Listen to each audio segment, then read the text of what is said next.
Hello guys, আসসালামু আলাইকুম। কেমন আছেন সবাই? আলহামদুলিল্লাহ আমি অনেক ভালো আছি। আশা করি আপনারাও অনেক অনেক অনেক বেশি ভালো আছেন। তো সবাইকে আরিশের মম ব্লগে সুস্বাগতম। তো দেখা যাক আজকে সারাটা দিন কি কি কাজ করি। আর যেহেতু আজকে ভোটের আগের দিন, সব কিছু চুপচাপ শান্ত, কেমন যেন একটা অন্যরকম মনে হচ্ছে আমার কাছে। কার কাছে কেমন মনে হচ্ছে অবশ্যই জানাবেন। তো আমার কাছে খুবই অন্যরকম লাগছে আজকের দিনটা। একটু ভয় ভয়, একটু আনন্দ, মানে সব কিছু মিলিয়ে। কালকে যেহেতু ভোট, দেখা যাক ভোটে কি হয়। কারণ আমার কাছে মনে হয় যে সবাই অনেক উল্লাসে ভোট দিতে যাবে, কারণ অনেক দিন পর ভোট হচ্ছে সেহেতু সবাই অনেক আনন্দ সহি ভোট দিতে যাবে। অন্যরকম একটা অনুভূতি কাজ করবে সবার ভিতরে। ঠিক আছে, চলেন আজকে সারাটা দিন কি কি কি কাজ করি, কি করব কি না করব সবকিছুই তুলে ধরবো ভিডিওতে। তো দেখতে থাকুন। তো আজকে দুপুরে লাঞ্চে থাকছে মাছ দিয়ে আলু বেগুন, আর এই যে এদিকে বড়ি রেখেছি, বড়ি দিয়ে মাছ দিয়ে আলু বেগুন দিয়ে ঝোল। এদিকে আলু কষিয়ে নিচ্ছি, এই যে অনেক ধোয়া। এদিকে আলু কষিয়ে নিচ্ছি, আলু দিয়ে মাছ দিয়ে আজকে বেগুন দিয়ে ঝোল হবে আর কি। আলুটা কষানো মোটামুটি শেষ, এখন আমি বেগুন দিয়ে দেবো। বেগুনটা হালকা একটু কষিয়ে নিব। আসলে বেগুন না কষালে একটা ঘাস ঘাস গন্ধ হয়, যেটা খেতে ভালো লাগে না। এই জন্য বেগুনটা খুব সুন্দর করে আমি এদিকে কষিয়ে নিব। আর ওইদিকে তো মাছ ভাজি করছি, আর হচ্ছে বড়িটা ভেজে নিব। দেন তারপরে এটা ঝোল দেবো আর কি। তো ঠিক আছে, এদিকে বেগুনটা কষানো হোক, আর এদিকে মাছ ভাজিটা করে নিই আস্তে আস্তে। মাছ ভাজিটা প্রায় শেষের দিকে। মাছ ভাজি হলে বড়িটা ভেজে নেব আর কি। এই যে এখানে 6টা বড়ি নিয়েছি, 6টা বড়ি ভেজে নেব।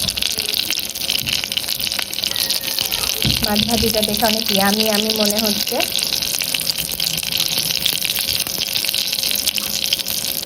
তো এই যে এদিকে বড়িটা ভেজে নিচ্ছি তেল দিয়ে, হালকা ব্রাউন কালার করে ভেজে নেব আর কি।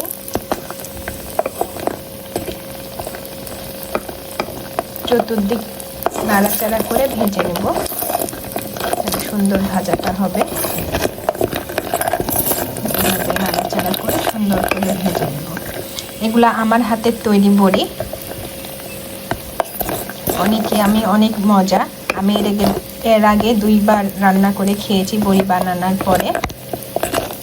আপনারা যদি আমার হাতের বড়ি খেতে চান তো অবশ্যই আমার বাসায় দাওয়াত নিয়েন, ইনশাল্লাহ আমার হাতের বড়ি রান্না করে খাওয়াবো আপনাদেরকে। আর যদি অনেক দূরে বাড়ি হয় তাহলে অবশ্যই আমাকে অর্ডারও করতে পারেন, যেটা করে আমি আপনাদেরকে বড়ি তৈরি করে কুরিয়ারের মাধ্যমে পাঠিয়ে দিতে পারি, যদি আমার হাতের বড়ি আপনাদের ভালো লেগে থাকে।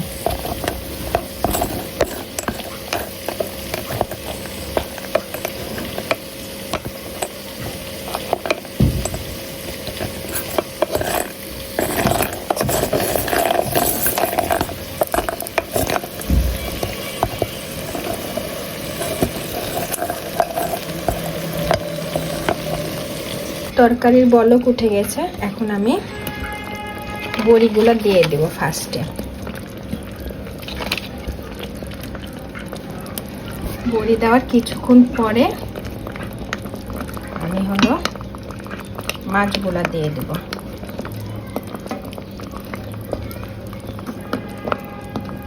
বড়িগুলো একটু সিদ্ধ হোক, দেন তারপরে আমি মাছগুলো দিয়ে দেব আর কি। মাশাআল্লাহ তরকারির কালারটা অনেক ইয়ামি হয়েছে।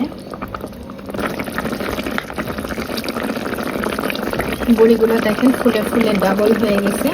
এই পর্যায়ে এখন আমি মাছগুলো দিয়ে দেবো একে একে।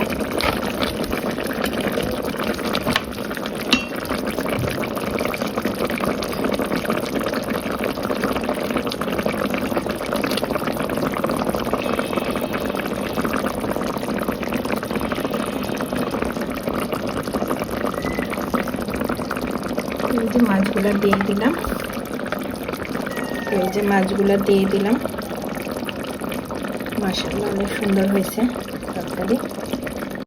তো দুপুরে লাঞ্চে বসে পড়লাম। এই যে বড়িগুলো দেখেন ফুলে একদম টসটসা হয়ে গেছে রসে, রসগোল্লার মতো। বেগুন আলু দিয়ে, নতুন আলু দিয়ে, মাছ দিয়ে ঝোল করেছি। অনেক অনেক অনেক ইয়ামি মনে হচ্ছে তরকারিটা দেখে। আর এইদিকে ডাল ঝোল করে নিয়েছি।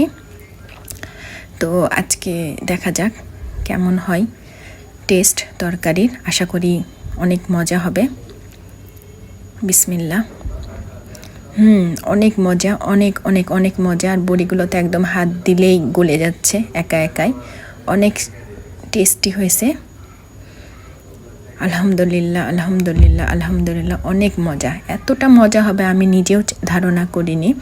মানে অন্য দিনের চাইতে আজকে বেশি মজা লাগছে, কারণ আগে বড়িগুলো রান্না করেছিলাম একদম নতুন, আর এটা কিছুদিন পরে রান্না করছি, যার কারণে মনে হচ্ছে স্বাদটা দ্বিগুণ হয়ে গেছে। আজকের ভিডিওটি এ পর্যন্তই।